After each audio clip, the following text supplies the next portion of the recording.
Summary of the New Jim Crow by Michelle Alexander. In the foreword to the book, Cornel West says that it will be essential to the present battle against social justice and that it represents the spirit of Martin Luther King, Jr. West criticizes the political environment that has grown stronger under President Barack Obama. He says that even though there are signs of race progress, the United States is still a very divided, unfair, and unequal society.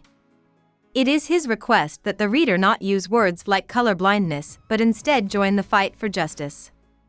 Michelle Alexander says in the preface that the book wasn't written for everyone, but she hopes that it will educate and inspire people who don't know much about the problem of mass incarceration and comfort people who are already in jail or prison.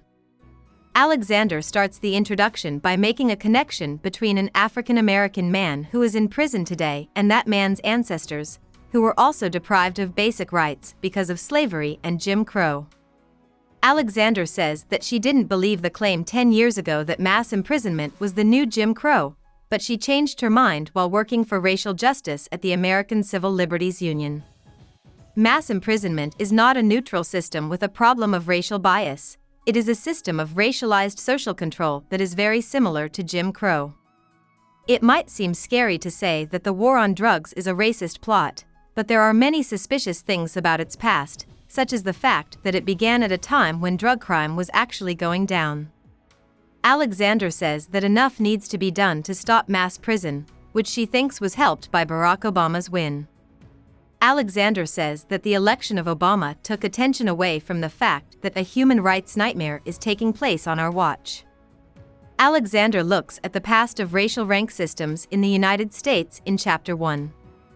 He says that the cycle of different racist control systems shows that racism is adaptable and will change to fit the times. Slave trade brought black people to America as cheap labor, and they were put at the bottom of the racial caste system that it formed. After a while, this system was replaced by Jim Crow, which looked different from slavery but worked the same way. It watched over, controlled, and stifled black people. As soon as the civil rights movement ended Jim Crow, it looked like another racist form of government would take its place. A big part of this scheme was the war on drugs, which used the crack epidemic as a reason to police and jail a huge number of poor people of color. Even though President Ronald Reagan sped up the war on drugs a great deal in the 1980s, it continued after Reagan left office and was stepped up even more by Bill Clinton in the 1990s.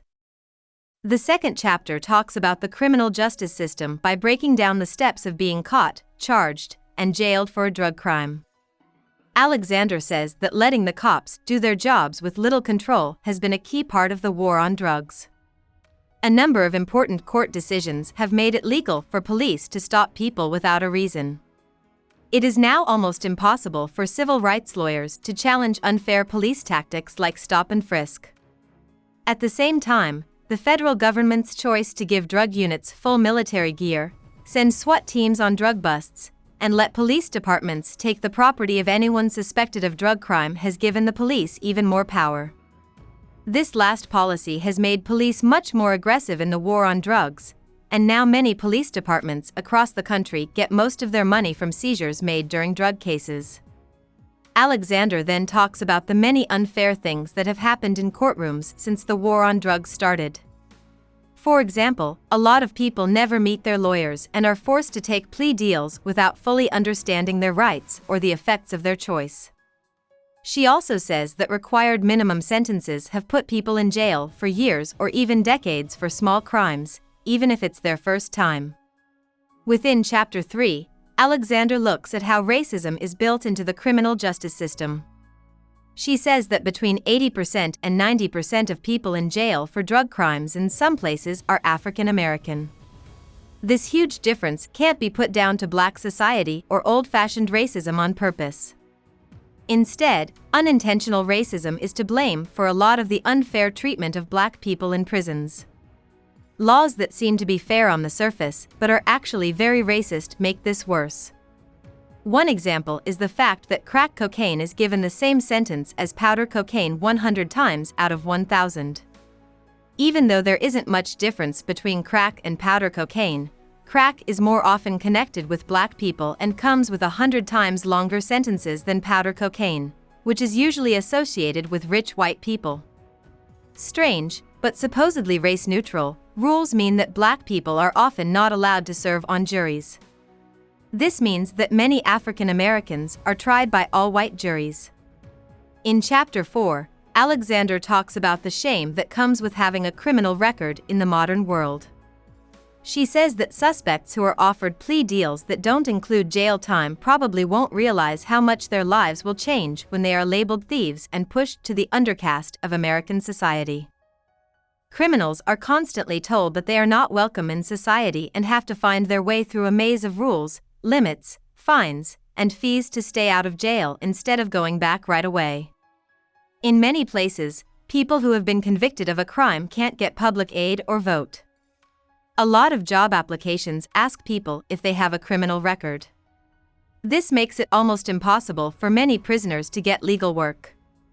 Many people who have just been released from prison owe the state so much in fees that their whole paycheck is taken away to pay it. This happens even if they are able to find work. Because of this, a lot of people end up poor and turn to crime again. Alexander says that poor people of color just want to live normal, safe, and healthy lives, but they don't have the chances or resources to do so. This is different from what many people think. Some people say that the high rates of violence and drug use in African American neighborhoods are because of gangsta rap culture. However, study has shown that people turn to crime because they are poor and can't find work. In Chapter 5, Alexander looks at times when well-known people in politics, the media, and pop culture have asked, "Where have all the black men gone?" She finds it strange that, even though this question is asked a lot, no one tells the truth and says that a lot of them are in prison.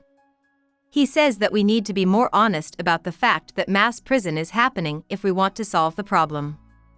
Alexander talks about the many ways that Jim Crow and mass imprisonment are alike. Both were made to direct the anger of white working-class people away from problems with the economy and toward people of color as a target.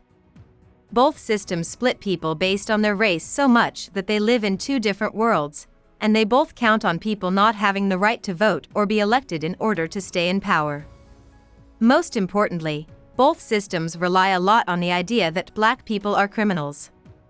After going over these connections, Alexander goes on to talk about some big differences between Jim Crow and mass incarceration. What's most important is that, while Jim Crow was obviously racist, mass imprisonment seems to have nothing to do with race. Because of this, there hasn't been a movement among African Americans to end mass imprisonment based on class unity like there was during Jim Crow. In fact, some African American leaders have said they back the tough-on-crime policy that has led to and kept up mass detention. There are now disagreements within the African American society and among people who work for racial justice in general. Alexander says these disagreements need to be fixed if justice is to be done. In the sixth and final part, Alexander says that people have been in collective denial about the problem of a lot of people being locked up. She is especially angry that civil rights lawyers, who should know more about the problem than the rest of us, haven't said anything about it. Alexander says that the issue of mass imprisonment is very different from the issues of racial justice that civil rights lawyers have successfully fought for in the past. In the 1950s, lawyers wanted to use respectable people like Rosa Parks as the face of their campaigns. These days, it's hard to find guilty criminals who the public will consider respectable. Since this is the case, civil rights lawyers have tended to focus on problems like affirmative action that affect middle-class, rich, and innocent black people instead of those who are poor or in jail. Alexander says she doesn't have a clear plan for how to deal with the problem of mass prison, but she hopes that her words will encourage others to make plans. She says that it is important not to get caught up in small, individual reforms, but to work on taking down the whole system. She says it's important to fight private investment in jails, stop racial profiling, demilitarize the police, legalize pot and maybe other drugs, get rid of drug forfeiture laws, and, most importantly, win in the court of public opinion. Alexander says that to get real racial justice, it might be necessary to end affirmative action, which is not what most people in the civil rights movement think. Cosmetic racial diversity, she says, has made Americans feel better by taking their minds off of the harsh truth of racial unfairness. She talks about Martin Luther King Jr.'s revolutionary ideas. King said that America will never be a fair or equal country until poor people of all races are free from oppression. Then Alexander uses a quote from James Baldwin's letter to his nephew, which was released in The Fire Next Time. He tells his nephew to stay strong in the letter and says that the fight for justice can be won. Baldwin says at the end of the book, "We cannot be free until they are free." About the author. Michelle Alexander was born in Chicago, Illinois, on October 7, 1967. Vanderbilt University and Stanford Law School are where she got her education. As a civil rights lawyer, she ran the American Civil Liberties Union's (ACLU) Racial Justice Project. Her views on the criminal justice system changed a lot while she was working for the ACLU. At first, she thought that small changes could eventually make the system fair, but she started to think that the whole system needed to be changed in a more radical way. She used a Soros Justice Fellowship to help pay for work on the new Jim Crow in 2005. The book was a big hit when it came out. It won 5 awards and was on the New York Times top list for a year. Alexander is still working to change the way the criminal justice system works. In 2016, Alexander quit her job as a joint professor at The Ohio State University's Kirwan Institute for the Study of Race and Ethnicity and the Moritz College of Law to become a visiting professor at Union Theological Seminary. She said she was walking away from the law. Hope we summarized it fully and you liked it. Please hit the like button and subscribe to our channel so that we are motivated to create more videos.